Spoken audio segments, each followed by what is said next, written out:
लिए थोड़ा सा वो हो जाता है तो उसके लिए माफी सी। नहीं।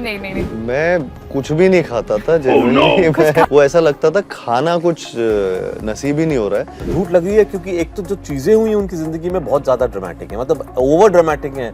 और मिलने के बाद जो उनकी पूरी कहानी सुनी तो आई रियलाइज कि भाई my next film has to be this. मुझे बहुत लोग सोचते हैं कि मैं दिल्ली से Yes. हूँ। आई डोंट नो क्या रीजन है बट या एंड वो इतना मीठा, मतलब रसमलाई तो एकदम ही शुगर रश है। और दूसरा फिर भी खा लिया, लेकिन उसके बाद मैंने कहा बहुत गिल्टी फील हो रहा था। Both, I would say both, दोनों फिजिकल एंड इमोशनल ट्रांसफॉर्मेशन मेरे लिए बहुत ज़्यादा इंपॉर्टेंट था इस फिल्म के लिए। और वो पहली बार मैं ऐसा कुछ कर रहा था। अगर आपकी फिल्म हिट हो जाती है तो आपको ऐसा महसूस करवाते हैं कि आप खुदा हो, या और फिर वही लोग जो अगर आपकी एक फिल्म नहीं चले तो ऐसे महसूस करवाते हैं कि यार तुम्हें तो काम ही नहीं आता है।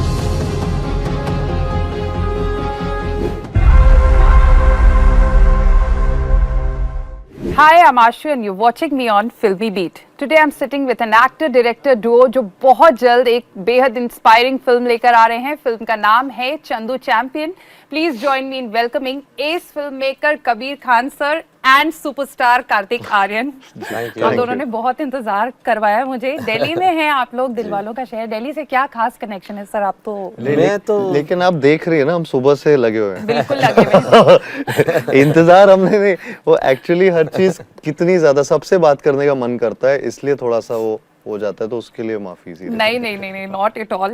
हम एंजॉय करते हैं आपके साथ बात करना। बट करें Chandu champion, like I said, one of the most anticipated films of this year and one of those films जिसकी अनाउंसमेंट के बाद से ही बज इज लाइक नेक्स्ट लेवल। और अब तो 7-8 दिन रह गए रिलीज के लिए, ऑल सेट। कैसा फील कर रहे हैं आप लोग? Excited, nervous? Like excited for sure, क्योंकि जैसे आपने कहा हमारे हर कम्युनिकेशन पे जो रिस्पांस मिला है, we couldn't have asked for a better response. जैसे पहला पोस्टर ने तो तहलका मचाया, फिर उसके बाद 2 और पोस्टर आए।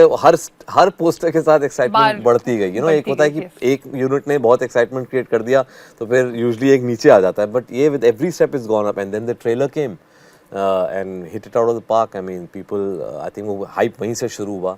सबने अचानक देखा था कि ये कुछ नई चीज़ आ रही है, कुछ अलग चीज़ आ रही है, कुछ बड़ी चीज़ आ रही है, और कुछ ऐसी चीज़ आ रही है जो थिएटर में। आई थिंक वो बहुत इंपॉर्टेंट है। बहुत लोगों का जो रिएक्शन था कि यार ये हमें थिएटर में देखना है, तो इसलिए बहुत एक्साइटमेंट है। और ट्रेलर के बाद से तो फिर और 2 गाने भी हमारे बहुत सत्यनाश became an instant hit, watching Kartik dance like that with complete abandon, train के ऊपर, ट्रेन के अंदर, और फिर उसके बाद तू है चैंपियन तो अब एक एंथम बन गया है। तो अभी एक तीसरा आने वाला है कुछ दिनों में जो हमारा एक्चुअली बहुत ही स्पेशल गाना है।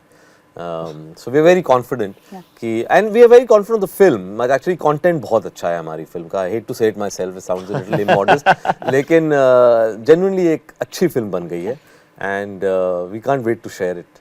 Kabir sir, I will start from the scratch. ये आइडिया कैसे क्रॉप अप हुआ? आपको कब डिसाइड किया फिल्म बनानी है? और when you met Murlikant Petkar sir for the first time, उनका क्या रिएक्शन था फिल्म को लेकर? तो एक्चुअली मेरे को किसी ने एक पुराना आर्टिकल एक अखबार का दिया और बोला कि आपने ये पढ़ा है, क्योंकि उनको मालूम है मुझे इस किस्म की कहानी में दिलचस्पी है।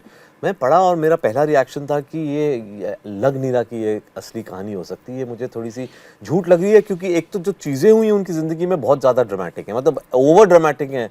अगर आप कोई फिक्शनल स्क्रिप्ट में लिख दें तो लोग बोलेंगे यार इतना भी मत उड़ो।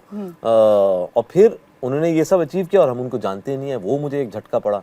तो काफ़ी टाइम लगा उनको ढूंढने में, 2-3 महीने का रिसर्च गया, उनको ढूंढा, लोकेट किया, और फिर उनसे जब मिले और मिलने के बाद जो उनकी पूरी कहानी सुनी तो आई रियलाइज कि भाई my next film has to be this. तो इसलिए टाइम लगा, काफ़ी रिसर्च करना पड़ा, और जब रिसर्च करने के बाद जब आपने स्क्रीन प्ले देखा फिर पूरी जर्नी शुरू हुई and then that's what I took to Kartik and narrated to him. So Karthik was your only choice for this film? Kartik had a lot of, जैसे मैंने पहले भी कहा है कि बहुत सारे एलिमेंट्स जो हम ढूंढते हैं एक कैरेक्टर के लिए वो बहुत परफेक्टली कार्तिक में थे। There is a youthfulness, there is a boyish enthusiasm, then there is a physicality which I knew you could mold to become very athletic, and more importantly मिलने के बाद एक जो खुद इनका तो जज्बा था कहानी की तरफ कि ये मतलब सच एन एक्साइटिंग स्टोरी, वो दैट एक बारी वो हो जाए ना, अगर डायरेक्टर एंड एक्टर बहुत एक्साइट होता है एक कहानी के बारे में, then the magic will unfold, something will happen in that dynamic which will make a good story. Kartik Aaryan, for you ji. Life comes in full circle. Gwalior से शुरू किया और ग्वालियर में इस फिल्म का ट्रेलर लॉन्च जी, किया। जी। इतनी सारी फिल्में की, चंदो चैंपियन को क्यों चूज किया कि ग्वालियर में लॉन्च करना है इसका ट्रेलर? पता नहीं, somewhere down the line I connected to the story to an extent जहाँ पे मुझे लगा ये मेरे लिए एक बहुत पर्सनल लेके जा रहा था एक रास्ते में, जहाँ पे मुझे लग रहा था कि somewhere down the line I've been that person who refused to surrender also. No. And I felt कि I could connect to this story on a very personal level. So मुझे लगा कि मेरी proudest film को और उसके trailer को वहाँ पे launch करना चाहिए. So that's how it just happened. And I was just overwhelmed by the kind of reaction that came our way on the day of the trailer launch, and the way people reacted over there. It was just life coming to full circle, and yeah, so I was just emotional. We were all there and we just enjoyed the moment, but it was just too overwhelming for me. Chandu champion और कार्तिक आर्यन में similarities क्या हैं? Like you said you also refuse to surrender. हाँ, वो एक बहुत बड़ी similarity है। हालांकि मैं ये बिल्कुल भी ये उनसे नहीं लेना चाहूँगा कि वो जो जिस तरीके के ऑब्स्टिकल्स, जिस तरीके के हर्डल्स उनकी लाइफ में आए, वो बहुत ज़्यादा बड़े लेवल के हर्डल्स रहे हैं लेकिन मैं कुछ चीज़ों से बहुत ज़्यादा रिलेट कर पाता हूँ कि वो भी बुरी से बुरी चीज़ हो जाए लाइफ में, लेकिन कभी भी गिव अप नहीं करते, कभी भी वो ऑब्स्टिकल को अपने से बड़ा नहीं समझते, वो अपनी हार्डवर्क पे पूरी तरह यकीन करते रहे, and which took him and to achieve whatever he wanted to. तो मेरे लिए वही चीज़ मैटर करती है कि मैं भी उस चीज़ को फॉलो करता रहा हूँ आज तक। एंड या आई थिंक जो इस फिल्म ने मुझे सिखाया, डिसिप्लिन लाइफ या जस्ट अ हेल्दी लाइफस्टाइल और small things, but they're so important in life that it can just change the way you think also, the way you behave also. So I've really taken a lot of discipline from this film and a lot of lifestyle changes. Healthy lifestyle आपने बोला और 18 months तक no sugar. अब तो आप क्या खाते थे आप उन दिनों फिर? What was your diet at that point of? मैं कुछ भी नहीं खाता था जेन्युइनली। कुछ खाने नहीं देते कुछ थे कभी? जो खाने की बात है ना, वो ऐसा लगता था खाना कुछ नसीब ही नहीं हो रहा है, क्योंकि खाना उसको बोलते ही नहीं थे हमारी लैंग्वेज में। तो वो अब मील्स थे जो मैं खाता था। मैं सैलेड था या फिर बीन्स थे या वेजीज थे, मतलब इट्स जस्ट वो बहुत ही कोई भी टेस्टलेस चीज़ ले आओ वो डाइट का मतलब होता है।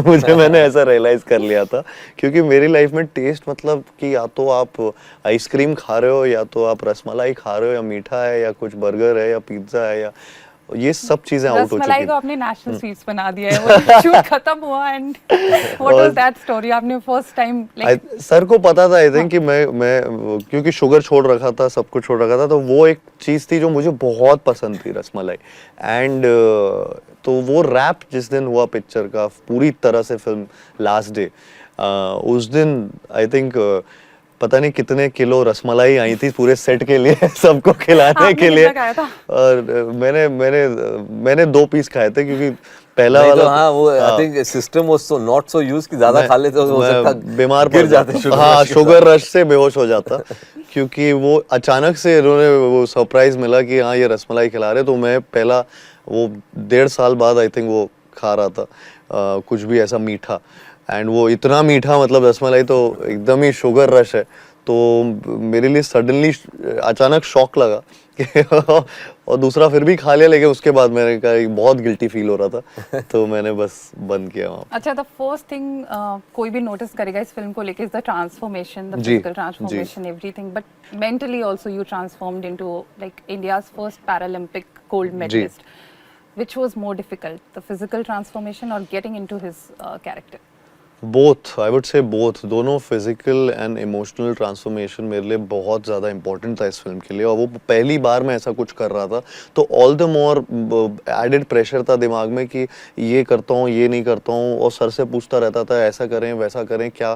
We did different kind of workshops also before starting the shoot, lot of reading sessions also, and उसमें भी हम लोग सीन्स में भी शायद से सर देखते थे कि क्या चीज़ सूट कर रही है, क्या चीज़ अच्छा है, इस तरीके से बोलेंगे तो और लहजा आएगा, बोलने का तरीका होगा, सो एवरीथिंग, मतलब वो छोटी छोटी चीजें मराठी थी। accent। मराठी डायलेक्ट भी इसमें बहुत यूज हुआ है ओवरऑल पूरी, क्योंकि है ही वो कैरेक्टर वहाँ से, तो वो पूरा जिस तरीके से वो बात करते हैं उस डायलेक्ट में मराठी है, सो हर चीज़ मेरे लिए बहुत नई थी।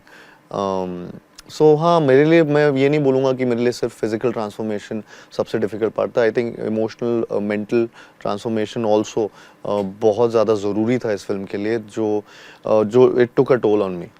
आपने बहुत सारे इंटरव्यूज में बोला I am a director's actor. जी। डायरेक्टर्स आपसे पूछते हैं इसी Absolutely.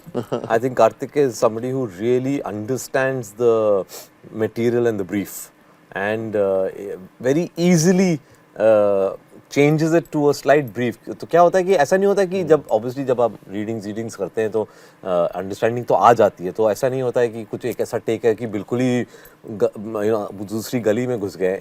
नुआंसेस की बात होती है, और वो नुआंस को रिकग्नाइज करना और सिर्फ उतना चेंज करना is a very tricky part, and that is something I think Kartik was very quick and very fast. मतलब लिटरली कभी कभी तो एक इशारा करते थे हम और वो चेंज होता था। बहुत अच्छी ट्यूनिंग की बात है। एक लाइन में बोलता था जस्ट लाइक नहीं become a boy, and suddenly you would notice that from a man the smile would become कि एक छोटे बच्चे की जो smile होती है।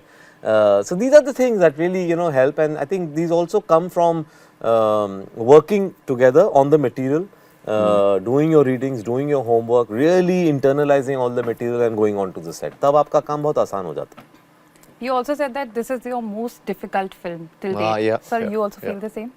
हाँ, ये this is a very tough film for any actor, because इसके लॉजिस्टिक्स भी बहुत बड़े हैं, लोकेशंस मल्टीपल हैं, और फिजिकल एंड्योरेंस बहुत हाई है, क्योंकि स्किल्स भी बहुत सीखने हैं। मतलब 3 स्पोर्ट तो पूरे इनको सीखने, कुश्ती, boxing to a huge level, because in boxing and swimming तो is going to an international level and competing against international athletes। जो सारे जो हमारे जो सपोर्टिंग कास्ट है वो एक्टर्स नहीं है, वो actually international level, Olympic level के बॉक्सर्स और स्विमर्स हैं।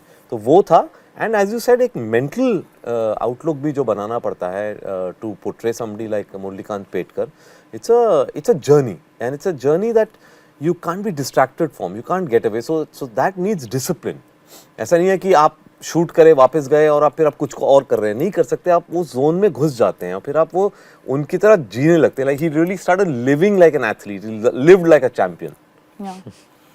आपकी फिल्म का ये जो टैगलाइन है, the man who refuse to surrender, real life में आप दोनों के लिए, because both of you are outsiders, जो जिसको हम अपने टर्म में बोलते हैं, तो कोई ऐसा मौका आया जब लगा कि लाइक ऐसा लग रहा है कि हाँ आप गिव अप करना है, लेकिन आपने नहीं किया? नहीं, बहुत बड़े बड़े ऑब्स्टिकल्स आते हैं, एंड एज यू सेड जब आप आउटसाइडर होते हैं तो यू नो कि आसान नहीं होगा, लेकिन आई थिंक एक आउटसाइडर होने का एक बहुत बड़ा फायदा है जो लोग बात नहीं करते हैं, जो जिसे कहते हैं फायर इन द बेली, वो बहुत स्ट्रांग होती है, तो वो आपको गिव अप नहीं करने देती। अगर आप हो, जब आपका कंफर्टेबल एक एंट्री है, कंफर्टेबल आपके पास एक्सेस है, आपको पता है कि चलो ये नहीं चलेगी तो आगे कुछ मिल ही जाएगा, तो आप थोड़े से लेट बैक हो जाते हैं। जो बाहर से आते हैं ना, वो जो एक जज्बा लाते हैं और जो अंदर की आग जो होती है ना, वो बोलती है बेटा ये करना ही करना है, क्योंकि फिर आगे हो ना हो, you have to go and grab it, and that helps a lot in our journey. या यू कार्तिक, क्वेश्चन क्या था? एज एन आउटसाइडर, हाँ, ये जो लाइन है, man who refuse Correct, to surrender, correct, आप इस इंडस्ट्री में आते हैं क्योंकि आप नहीं बिलोंग करते हैं यहाँ से। Correct. आपकी लाइफ में कोई ऐसा मोमेंट आया है जहाँ आपने? वही मोमेंट्स आते हैं, कई बार बहुत मोमेंट्स ऐसे आते हैं जो बहुत डिफिकल्ट लगते हैं, एंड लेकिन वही सेम, मैं वही बात रिपीट करूंगा जो सर बोल रहे थे कि वो giving, never to give up वाला जो एटीट्यूड आता है, वो उसी से आता है, क्योंकि वो एक फायर रहती है विद इन कि नहीं यार, ये अपॉर्चुनिटी जितनी भी लेवल की मिली हो, उस लेवल से भी ऊपर का काम उसमें करना है, ताकि वो कोई गुंजाइश खुद के दिमाग में रिग्रेट ना रहे कि कल को मैं सोचूंगा अरे यार मैंने ये इसमें मेहनत कर लिया होता या कुछ कर लिया होता, शायद कुछ और, मैं वो रिग्रेट कभी भी करना नहीं चाहता हूँ लाइफ में। सो आई थिंक वो वहाँ से ऑटोमेटिकली आता है। आई हैव सीन मतलब मैंने अपने मॉम डैड मम्मी पापा के भी स्ट्रगल्स में लाइफ में बहुत देखे, तो उनको भी उस पे लड़ते हुए अपने स्ट्रगल को ओवर पार करते हुए देखा, and I think somewhere down the line वो मैंने सीखा है। And there are so many examples in our industry also जिन्होंने अपनी चीज़ें खुद के दम पे बनाई हैं, and they are great examples. तो which is great, and you feel सो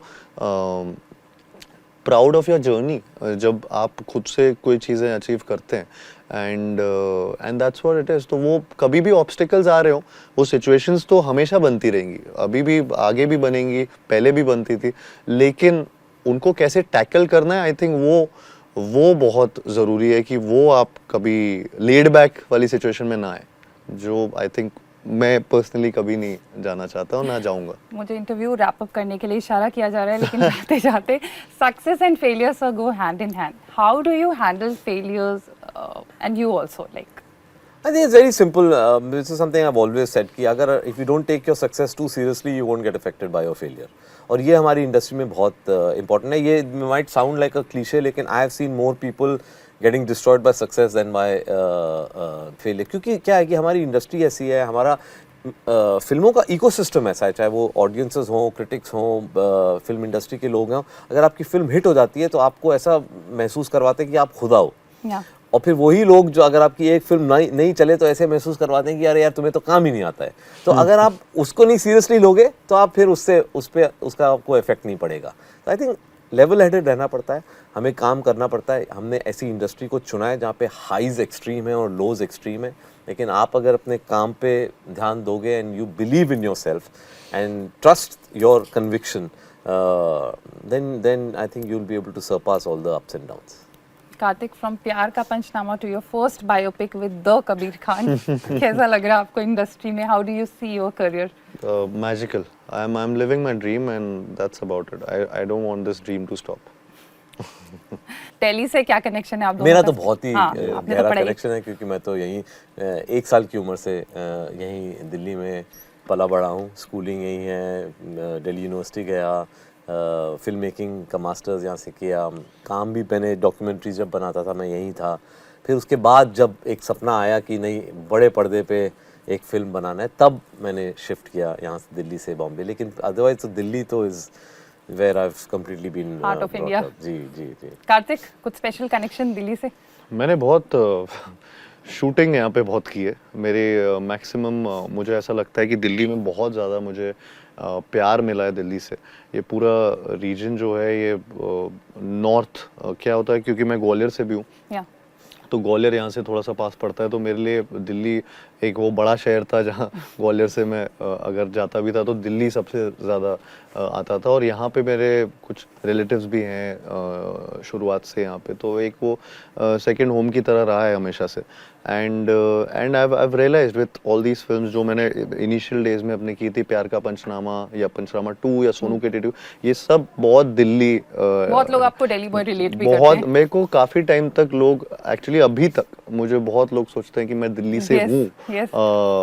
तो आई डोंट नो क्या रीजन है, बट या आई गेट हैप्पी ऑल्सो कि हाँ चलो उनको दिल्ली वाली बात भी आती है, और तो I get to be a boy from Gwalior, from Delhi and from Mumbai. So yeah it's good only. आपकी फिल्म की बात करें, film look super inspiring. 14th of June को at a theatres near you, आप देखिए और बताइएगा कैसी लगी आपको फिल्म।